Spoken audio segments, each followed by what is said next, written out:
వాచః వాక్కులు. రోజు మీరంతా అనేక సహస్రనామాలు చదివారు, మంత్రానుష్ఠానములు చేశారు. ఎన్ని చేసినా ఆ పరమాత్ముడిని పొందక మన వాక్కులు వెనక్కి తిరిగి వచ్చేస్తున్నాయి. కారణం ఆయన గురించిన అవగాహన మనకి లేకపోవటమే.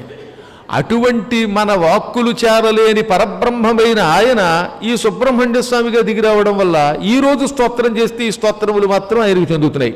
అందుకని ఇటువంటి రోజుల్లో పర్వదినాలలో ధ్యానం చేయమన్నారు. అయితే మాకు అనుమానం అండి, మనం ఎన్ని స్తోత్రాలు చేసినా ఆ పరబ్రహ్మని పొందలేక వెనక్కి వచ్చేటప్పుడు ఇంకెందుకండి ఈ స్తోత్రములు చేయటం అని ఒక ఆయన అడిగాడు. మన స్తోత్రములు మన సొంత పెత్తనంతో చేసినంతకాలం, పుస్తకాలు చూసి చదివినంతకాలం ఆ పరబ్రహ్మని పొందలేవు. నామములు ఏవైనా పర్వాలేదు, లలితా సహస్రనామం, విష్ణు సహస్రనామం, ఇవి ఏమి చదివినా మనం ముక్తి పొందుతాం, లేక శుభాలు పొందుతాం. కానీ మంత్రశాస్త్రం అలా కాదు.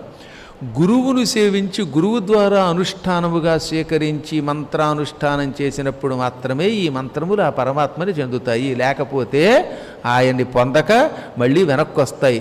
అందుకే లోకంలో చాలామంది పుస్తకాలను చూసి సొంత పెత్తనంతో రకరకాల మంత్రాలు చేస్తున్న వాళ్ళు ఎవ్వరూ ప్రయోజనం పొందలేకపోతున్నారు, ఫలితం పొందలేకపోతున్నారు. కారణం వాళ్ళకి గురుముఖత మంత్ర అనుష్ఠానం లేకపోవడమే. అందుకని గురు శుశ్రూష ద్వారా మాత్రమే అనుష్ఠానం చెయ్యాలి అని లోకానికి ఒకప్పుడు ఈ కుమారుడు చెప్పాడు.